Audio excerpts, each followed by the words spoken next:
Yamuna Tira Vanachari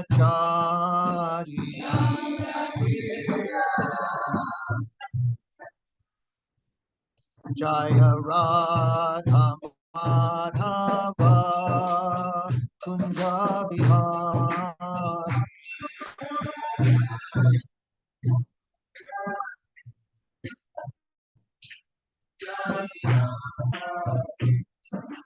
Gopi Janavala Girivardhari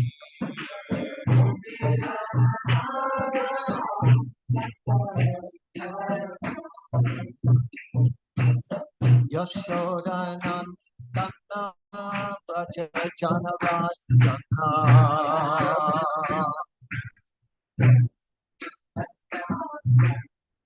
Yashodanandana Braja Janavardhana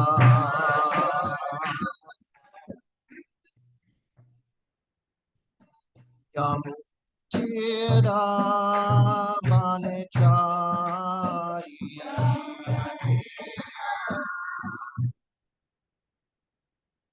Yamutira Manechari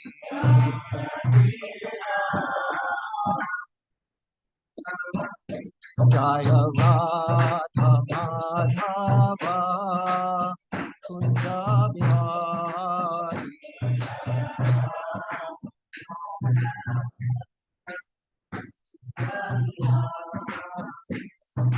Gopi Janavala Girivardhari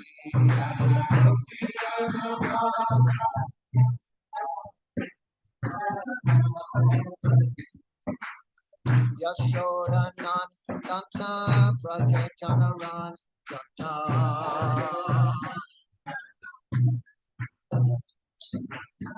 Yashodanandana Braja Janavardhana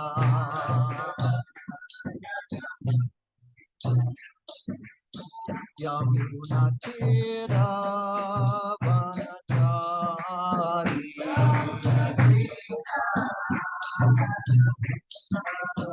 Yamuna Tira Vanachari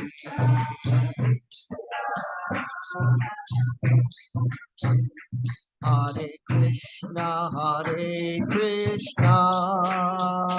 Krishna Krishna Hare Hare Hare Rama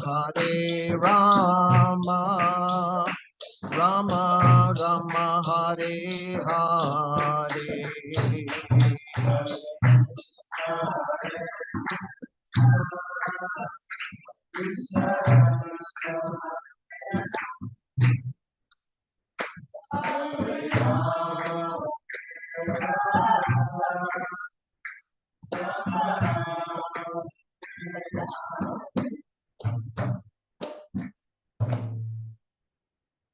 Om Namo Bhagavate Vasudevaya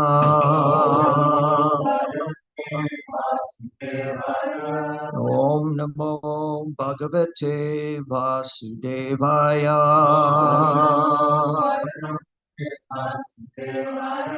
Om Namo Bhagavate Vasudevaya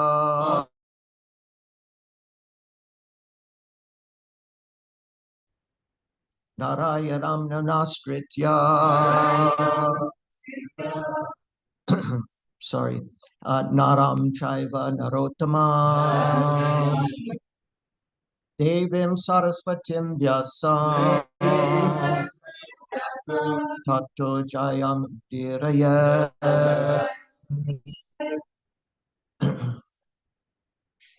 Nastya Prevyasha Abrishu Nityam Bhagavata Sevaya Bhagavatya Uttama Shloke Bhaktir Bhavati Naishtaki. The English together.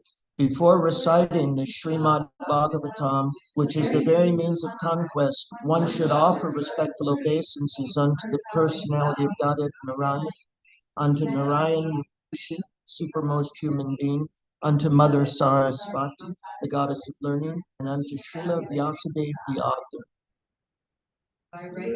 Attendance in classes on the Bhagavatam and by rendering service to the pure devotee, all that is troublesome to the heart is almost completely destroyed. And loving service unto the personality of Godhead is praised. Transcendental songs is established as an irrevocable fact. Okay. So this morning we continue in chapter 2 with verses 22 through 32. And there's a little bit of a transition taking place from meditating upon the Virat Rupa into yoga practice. And then what's being spoken of here is the differences between a yogi who has material attachments and desires and the bhakti yogi, one who practices yoga but with no material attachments. So let's go ahead and I want to pick up the last verse from yesterday, 21, and then we can go around the room, and then we'll do verse 22, verse and purport. 21, thereafter the bhakti yogi should push the life air up between the eyebrows, and then, blocking the 7 outlets of the life air, he should maintain his aim for going back home, back to Godhead. If he is completely free from all desires for material enjoyment, he should then reach the cerebral hole, top of the head, and give up his material connections, having gone to the Supreme. So just one note before we read the rest of the verses is, this is a bhakti yogi who is practicing the mystic yoga process. So there's a different process for each of the 4 ages: Satya Yuga, Treta Yuga, Dwapara Yuga, and Kali Yuga. So can somebody maybe talk about those 4 processes, what they are and which yugas? In Satya Yuga was meditation, right? Yeah. And then yogic meditation. Exactly. Yeah. Dwapara Yuga was deity worship. Can't remember, right? Or that was Treta Yuga? So the Dwapara Yuga is deity worship. Treta Yuga is sacrifice, elaborate sacrifice. And Kali Yuga is Harinam.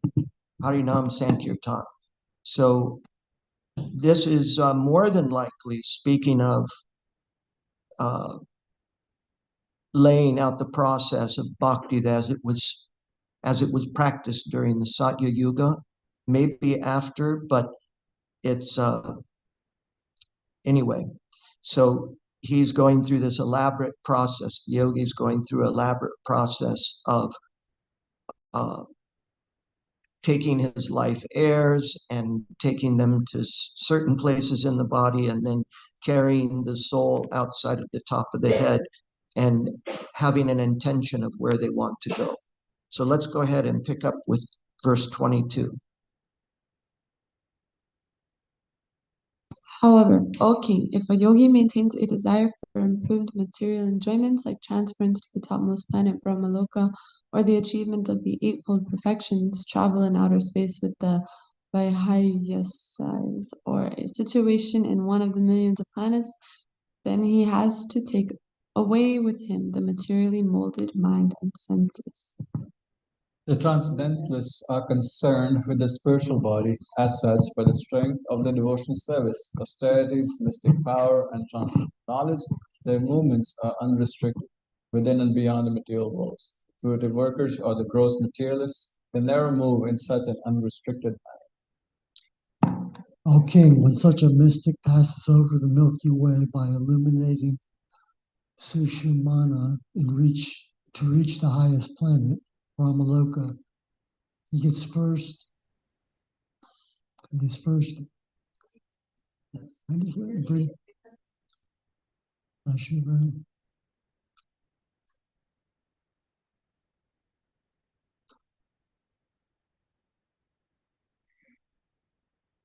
He goes first to Vaishvanara, the planet of the deity of fire, wherein he becomes completely cleansed of all contamination. Thereafter, he still goes higher to the circle of Shishumara to relate with Lord Hari, the personality of Godhead.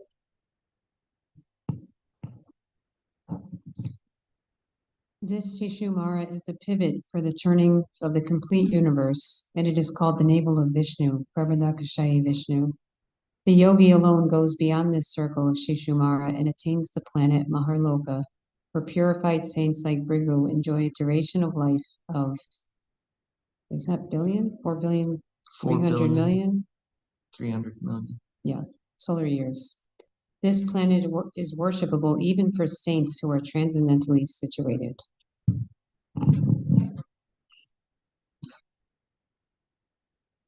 At the time of the final devastation of the complete universe, the end of the duration of Brahma's life, a flame of fire emanates from the mouth of Ananta, from the bottom of the universe. The yogi sees all the planets of the universe burning to ashes, and thus he leaves for Satyalok by airplanes used by the great purified souls. The duration of life in Satyalok is calculated to be 15 trillion. Very large amount of years.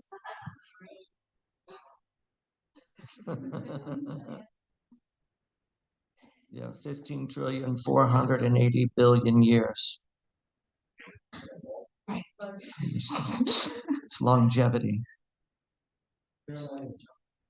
In that planet of Satyaloka, there is neither bereavement nor old age nor death. There is no pain of any kind, and therefore there are no anxieties, save that sometimes, due to consciousness, there is a feeling of compassion for those unaware of the process of devotional service, who are subjected to unsurpassable miseries in the material world. Okay, I just want to discuss a little something about what this verse says. So it says that in Satyaloka, there is no pain of any kind, and therefore there are no anxieties, save sometimes due to the consciousness. There is a feeling of compassion for those unaware of the process of devotional service, who are subjected to unsurpassable miseries in the material world. So Satyaloka is still a part of the material world. And so sometimes the verses will make a statement like this, but what's meant is there's no death or pain like we experience in the planetary systems that are lower than Satyaloka. So for instance, here we have a ton of pain and suffering and birth, death, old age, and disease are kind of concomitant factors of earthly life. Whereas in a place like Satyaloka, they still pass from their bodies. They still, can have relative inebrieties within that place, but they don't have the kind of death and pain and suffering that we have here. It's extremely relative, but it's still the material world. And so there's relative, they don't necessarily go through the pangs of death like we do, but they do pass from their body eventually, pass from their subtle body. Okay, let's go ahead and carry on. 28. After reaching Staloka, the devotee is specifically able to be incorporated fearlessly by the subtle body in an identity similar to that of the gross body, and one after another he gradually attains stages of existence from earthly to watery, fiery, glowing, and airy until he reaches the ethereal stage. So here, the bhakti yogi is in a process of shedding his material form. And it says that he's able to fearlessly buy the subtle body in an identity similar to that of the gross body. So in this place, they don't have gross material bodies like we do here. They just have a subtle body. The subtle body is, well, let me put it this way. The gross material body is just like the subtle body. In fact, the gross material body is like the coagulated edge of the subtle body. The gross material body is like an effect of the subtle body. So there they would look like they would if they had a gross material body, but it's only a subtle body. And then they begin the subtle body, and that's what's being discussed here. So 29. The devotee thus surpasses the subtle objects of different senses, like aroma by smelling, the palate of tasting, vision by seeing forms, touch by contacting, and the vibrations of the ear by ethereal identification, and the sense organs by material activities.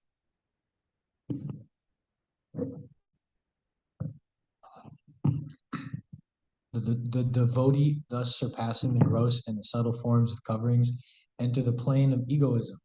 And in that status, he merges the material modes of nature, ignorance, and passion in this point of neutralization and thus reaches egoism and goodness.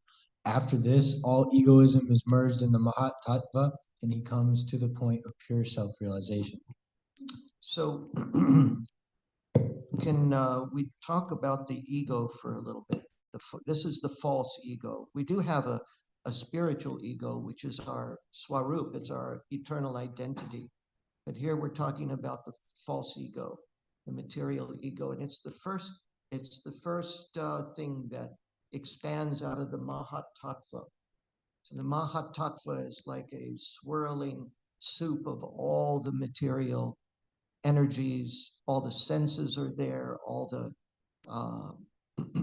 all the material elements, the three modes of material nature and so forth, they're all there, but it's kind of like a primordial soup of material energy.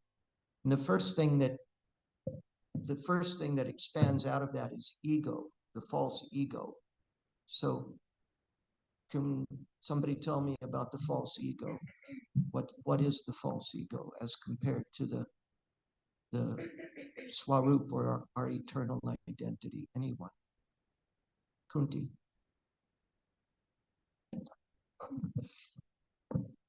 I'm not sure, so correct me if I'm wrong, but I remember reading that when we come into contact with the material nature, our love, when we come into contact with the mode of passion, our love for Krishna becomes lust, and that's the false ego. That's what I remember reading. Yeah, that's certainly a part of it. So we came to the material world because we wanted to try to be like Krishna. So in terms of being the owner, controller, and enjoyer, that's an impossibility for the spirit soul, because it's not our nature to be the owner, controller, and enjoyer.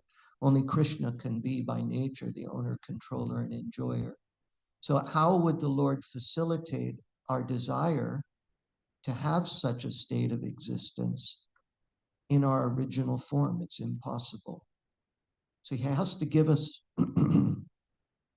not has to, but he chooses to give us a form by which we're able to exercise our will in that way. And that's the false ego. It's a false identity. Ego just means identity. It's the perception of self. It is the sense of I am. And false ego is a false sense of I am. And it basically is the very first thing that in the structure of our material form, both subtle and gross, everything is expanding out of that false ego.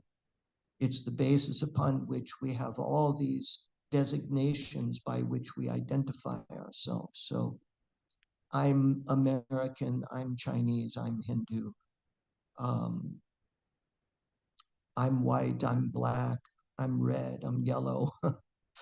All of these types of things. I like music of a certain type. These are designations which make up the false ego. They're called upadis. And then everything expands from there. But what is the basis upon which the false ego exists? Can anybody talk about that? Nanda. Why is the false ego there? And why all these designations? This word. The word for false ego is ahankara, which literally means I am the doer. It also is, kara is also an intensifier that you're really thinking about yourself as the center rather than Krishna. So that it starts as I'm the center and I'm the doer of everything. I'm the enjoyer. Everything is done by my own will, but it's actually the opposite. It's Krishna's the center and it's by his will and doing things for his pleasure. So that's like the perverted reflection of who I really am. As a servant of Krishna, it goes the opposite direction. I don't know if that's what you're looking for. Yes, yeah, it's exactly it. So we desire something other than what we're made for, which is to have a relationship with Krishna. We desire basically to be God. We have a desire to be like him. And the Lord is so compassionate that he wants to facilitate. You know, it's his love and his compassion and his mercy that actually draws him to facilitate our desires. And whether that desire is knowledge and remembrance or forgetfulness, he will give that to us. So the ahankara, the false ego, this sense of I am the doer, I am the owner, I am the enjoyer, expands from the Mahatattva out of that desire to be God. And it creates a form for us that allows us to have the illusion of being the owner, controller, and enjoyer. So it's the very first thing that expands out of the Mahatattva. But the thing that's sitting behind that is the living entity's desire. Desire is the operative key in the life of a jiva soul. Whatever it is that we desire is what the Lord typically facilitates for us, not necessarily in the way that we want it. So let's go ahead and read the last two verses. Or just one more thought. So what's happening here is the living entity who's practicing the mystic yoga system with a focus of devotion is unraveling his subtle body. He's already shed the gross material body, entered into Satyaloka, and now he's shedding all the aspects of his subtle body. The final one, which is the first thing that expands and makes our subtle body, is false ego. So he merges into false ego in this verse. And then he begins to see the Supreme Lord as he is. Text 31. Only the purified soul can attain the perfection of associating with the personality of Godhead in complete bliss and satisfaction in his constitutional state. Whoever is able to renovate such devotional perfection is never again attracted by this material world, and he never returns.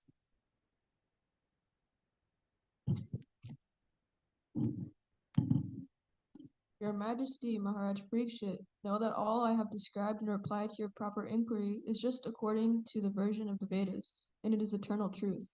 This was described personally by Lord Krishna unto Brahma, with whom the Lord was satisfied upon being properly worshipped. So it's Lord Brahma who's describing these things. I believe it's to Narada Muni, who's asked him about the Supreme, if I'm not mistaken. But so the thing to gather from these, at least from these final verses, is that it's only by the being purified of all material desire that one can associate with the Supreme Lord. And the purpose of all the Vedic processes, no matter which yuga you're in, no matter which process you take up, even the process of karmakanda, it has the eventual goal of purifying ourselves of all material desire. So let's go back to the verse 22, and let's read this purport and then dig into it a little more.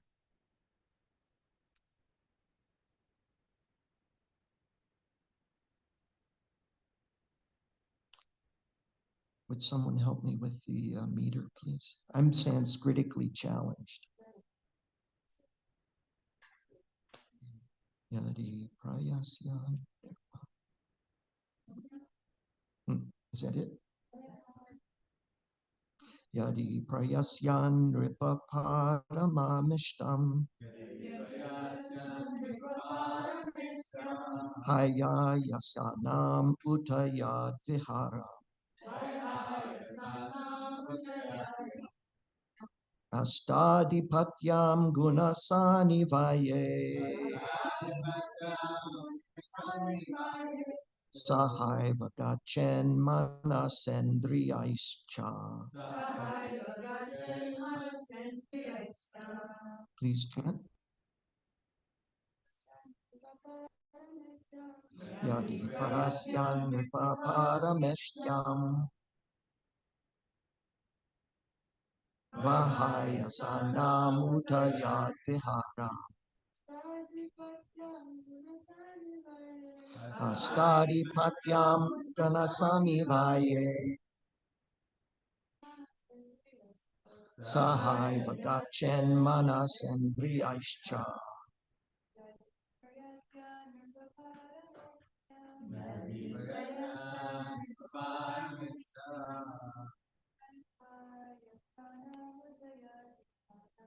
Vahaya sanamatu.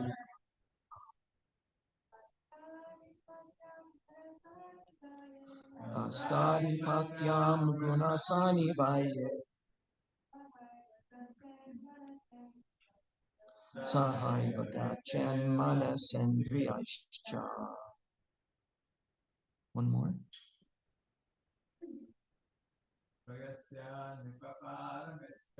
Yadi payasyan ripaparamastyam.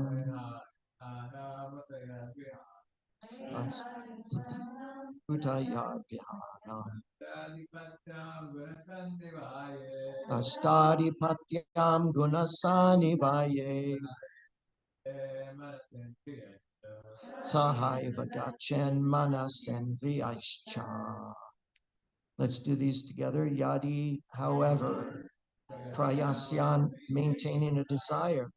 Nripa, O king. Paramesthyam, the governing planet of the material world.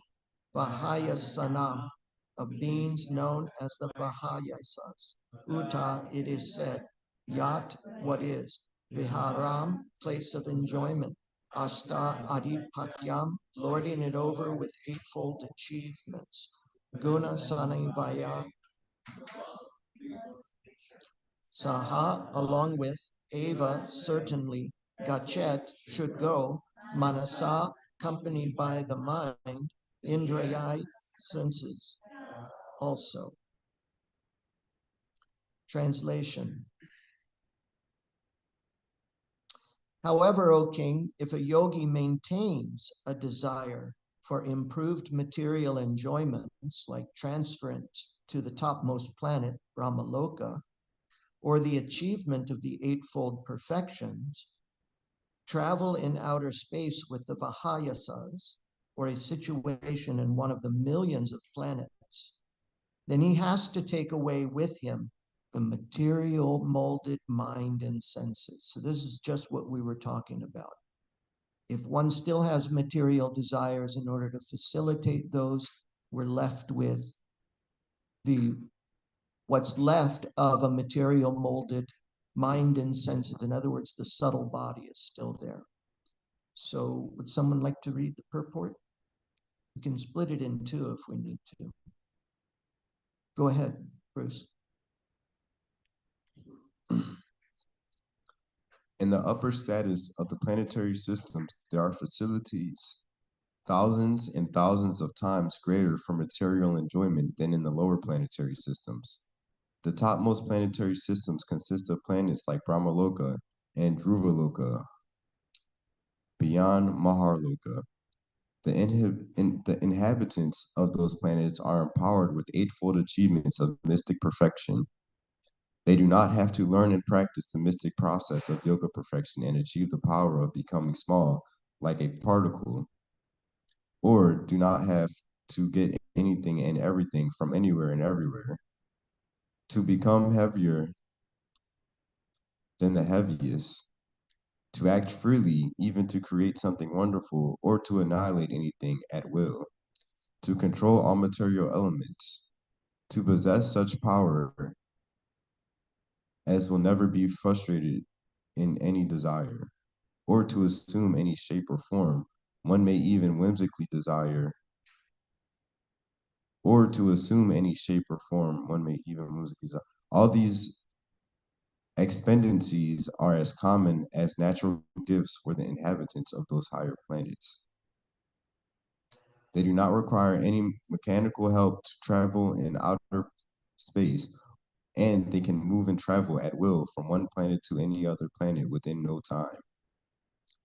The inhabitants of the Earth cannot move even to the nearest planet except by mechanical vehicles like spacecraft, but the highly talented inhabitants of such higher planets can do everything very, very easily.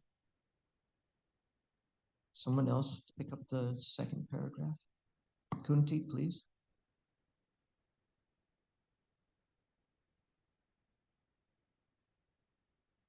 Since a materialist is generally inquisitive to experience what is actually in such planetary systems, he wants to see everything personally. As inquisitive persons tour all over the world to gain direct local experience, the less intelligent transcendentalist similarly desires to have some experience of those planets about which he has heard so many wonderful things. The yogi can, however, easily fulfill his desire by going there with the present materialistic mind and senses. The prime inclination of the materialistic mind is to lord it over the material world, and all the cities mentioned above are features of domination over the world. The devotees of the Lord are not ambitious to dominate a false and temporary phenomenon. On the contrary, a devotee wants to be dominated by the supreme predominator, the Lord. A desire to serve the Lord, the supreme predominator, is spiritual or transcendental, and one has to attain this purification of the mind and the senses to get admission into the spiritual kingdom. With the materialistic mind, one can reach the best planet in the universe, but no one can enter into the kingdom of God. Senses are called spiritually purified when they are not involved in sense gratification. Senses require engagements, and when the senses are engaged totally in the transcendental loving service of the Lord, they have no chance to become contaminated by material infections. Okay, so the yogi who still maintains a material desire can't quite make his way out of the material universe. When I first read these in my first year of Krishna consciousness, I heard these explanations of the topmost planet Brahmaloka, and I thought, ooh, that sounds pretty nice. Some of you may find yourself a little bit attracted to that kind of thing. And, it certainly is a much higher life than, I mean, way beyond anything that we can experience anywhere else in the material world. But eventually, we would have to complete the process and make our way out of here, because if you maintain material attachments, there's always the risk of having to come back down. And in fact, the demigods and those in the higher planetary systems Most of them want to come to this place, the earthly realm, in order to make their way back to Godhead, because here it is most expedient because of the way karma operates. It's very expedient to make our way back to Godhead. But there in the topmost planet, the facilities for enjoyment and for dominating the material energy are effortless, really. And they don't really need to, what's being described here in the purport is they don't need to really labor to be able to practice the 8 mystic cities. It takes a lot of effort. In fact, we can't do it in this age. So the response that I have from all of this morning is that thank God for Lord Chaitanya Mahaprabhu. You know, I labored over how to cover this and actually deal with the information, but then make the application. And thank God it's not Satya Yuga, that it's Kali Yuga. You know, there are actual hymns and mantras that praise Kali Yuga. The reason why that sounds horrific maybe to some, but the reason why is because in Kali Yuga, we can make our way back to Godhead by the simplicity of hearing, chanting, and remembering the Supreme Lord's name, form, pastimes. And it becomes very easy and sublime to purify ourselves from all material desires. Earlier, I think it was earlier in this week, a verse was read where it says, even if one has no material desires, is free from material desires, or if one has all material desires, one should chant the holy names of the Supreme Lord. And the reason why is because by chanting the holy names of the Supreme Lord, we can become completely free from all material attachments. We all come to Bhakti Yoga with many, many, many attachments. Nobody starts the process. Typically, nobody starts the process in an unmixed way. We all have something that we're after that motivates us to come. And but if we go on chanting very quickly, the seeds of material desire get uprooted from the heart, according to the Bhagavat Dharma. And what gets planted there is a desire for Krishna. And very quickly, one can become free from material desires and come to the place of only desiring Krishna, which is more sublime and more enjoyable than anything that can be found in even the topmost planet of the material world. So I would encourage, and then I'll open it up for questions and comments. I would encourage that the purpose for these verses for us is to motivate us really to chant the holy names. This process that's being described is so difficult. It's hard for us to even comprehend what's being done by the yogi. You know, putting the heel in the bum, plugging up all the holes, taking the life airs, you know, and moving them around with, I mean, is anybody here conscious of their life airs, let alone be able to move them? It's very difficult. But in Satya Yuga, they were able to do it because they lived for 100,000 years. But for us, we in Kali Yuga, especially us Kali Yugans at this time and in this place, tend to be so degraded that it, you know, it's difficult to get up in the morning, sometimes even. So we have a process that is extremely doable and is easily and joyfully performed. And we should take to it in a robust manner and give our heart completely to it. If we just simply grab a hold of the Lord's lotus feet by grabbing a hold of his holy name and not let go, I have a prayer, a sankalpa, that I attach sometimes to my chanting where I say, I will not let go of you till you bless me. And I picture myself holding on like both arms around the Lord's lotus feet. And I think, I'm not going to let you go till you bless me. You have no choice. You can't move anywhere. You got to bless me, please. And that's the attitude. So it doesn't matter how much material desire you're attracted by. Grab a hold of the lotus feet of the Supreme Lord by grabbing a hold of his name, and don't let go. Hold on for dear life and never quit. Okay, so questions, comments, reflections? Max?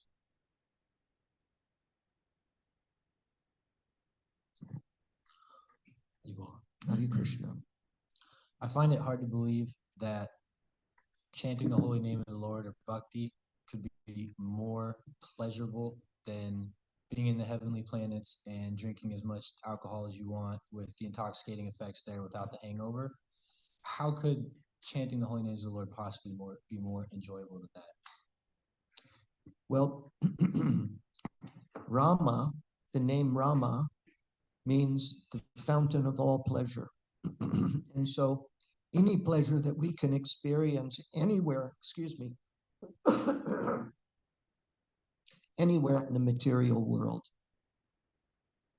is coming from that fountain of pleasure, the Supreme Lord. And so why drink downstream from a place that's polluted when you can drink from the fountain?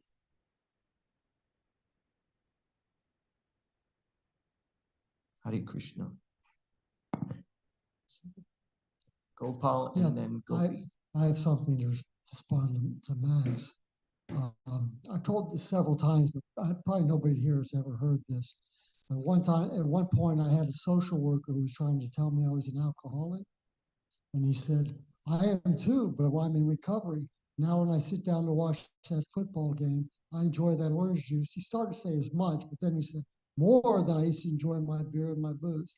And I remember thinking, this guy's crazy. But no, it's true. I'm so much happier without all that. So much happier. Some of the people, like, second generation may have never done some of these things. You're not missing anything. In fact, the pleasure that comes from just a drop of bhakti yoga, or the pleasure that comes from knowing Bhagavan, is so great that that drop surpasses all other pleasure that can be experienced in the material world. And the way to get rid of the desire for these other things is by learning how to taste from the fountain. Hare Krishna. Gopi, and then Shruti. Hare Krishna, thank you for class, Guru. Hare Krishna. Two thoughts. The first one, there's like a thought that I always have, or something that I try and remind myself of. And that is that these yogis and these advanced transcendentalists, when they go through these processes as described here, they're conscious of the process at every step as they go up. Mm.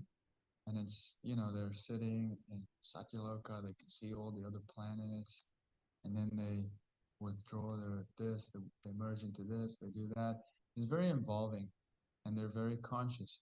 Whereas we practice our spiritual path, but we can be very unconscious sometimes.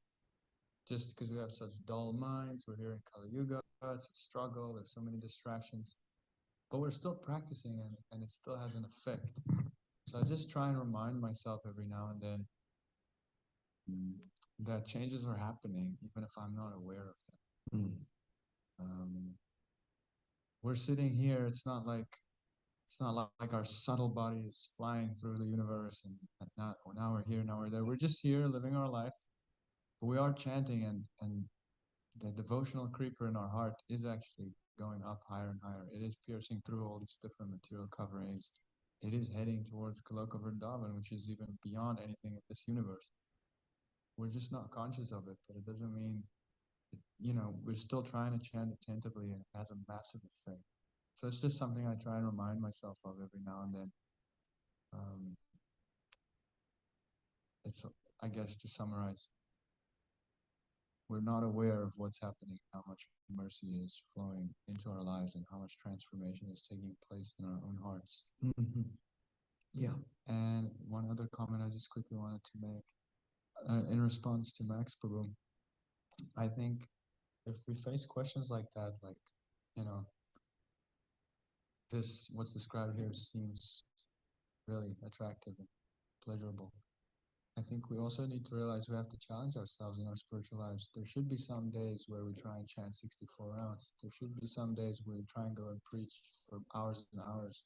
Or maybe we take a vow to do Harinam a certain amount of time. We should push ourselves because that actually gives us experiences of intense bliss. And we need that bliss. We need to become aware of how blissful Krishna consciousness actually is. John.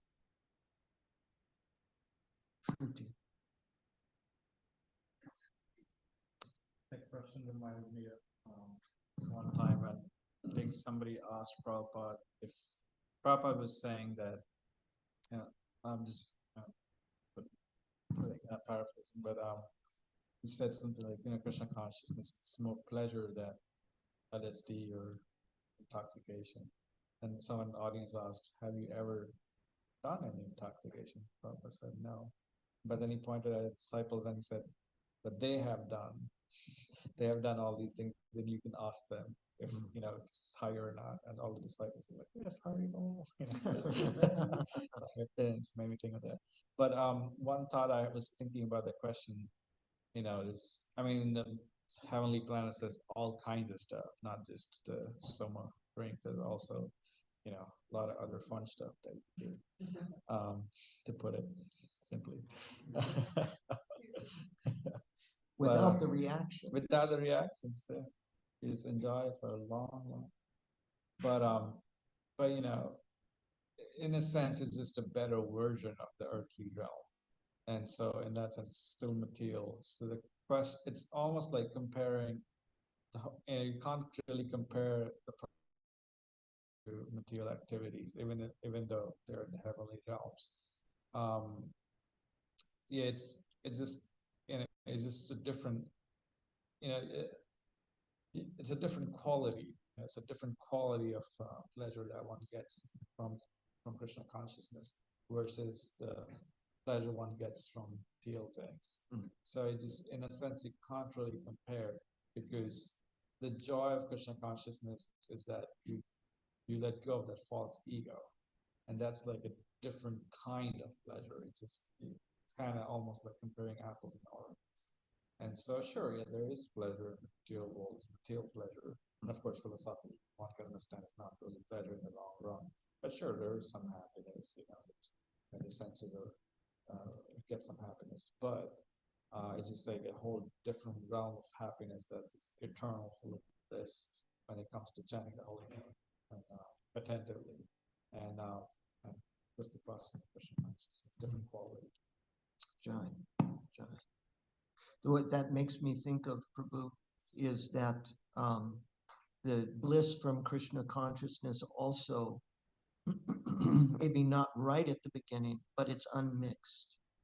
In other words, we can experience pleasure and happiness in a way that has no mixture of misery in it, whereas all material pleasures have a bite, but it's a completely different character. Bruce.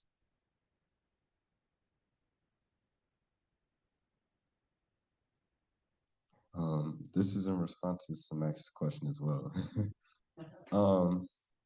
So they can do all those things, but it's and those things, that those abilities they have, they're all like objective, powers. But the bhakti practice is the gratitude we feel on the inside, from the inside, what we're getting from serving Krishna, from making Krishna happy. It makes us, feel good from the inside. It's kind of like the difference between objectivity and subjectivity, I would imagine. I don't know. That's similar to what Shruti was saying. The character of the happiness is radically different. Gopi.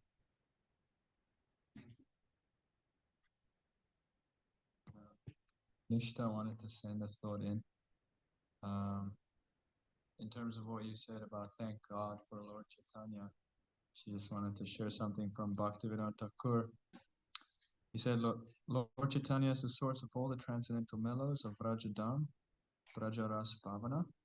He is the destroyer of all mischievous and wicked mentalities, Dustamata Satana, and he dissolves the mundane lust of the deceitful, insincere souls by his causeless mercy, Kapati Vigatana Kama. He maintains and protects his pure Vaishnava devotees, Shuddha Bhakta Palana, and he chastises dry speculative knowledge, Suska Jnana Tadana. He destroys pretentious and hypocritical devotion, Chala Bhakti Dusana, and he is the reservoir of pleasure, Rama. Jai. This is an excellent kind of a last point that Gopi is, well, Nishta is bringing up. And that is that in all of the other processes in previous ages, great qualification was needed in order to get oneself to the place where one could approach the Supreme Lord in bhakti. And Lord Chaitanya completely removes the need for qualification. Jai Ho. And anybody can just take instantly to the chanting of the holy name. Now, not everybody is going to or want to, and that is true. But the potential is there.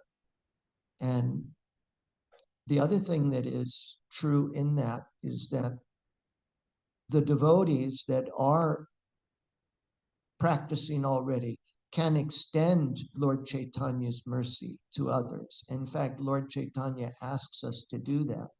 So even if someone doesn't have the desire to do it, the devotees can extend mercy in such a way that we can entice people to chant.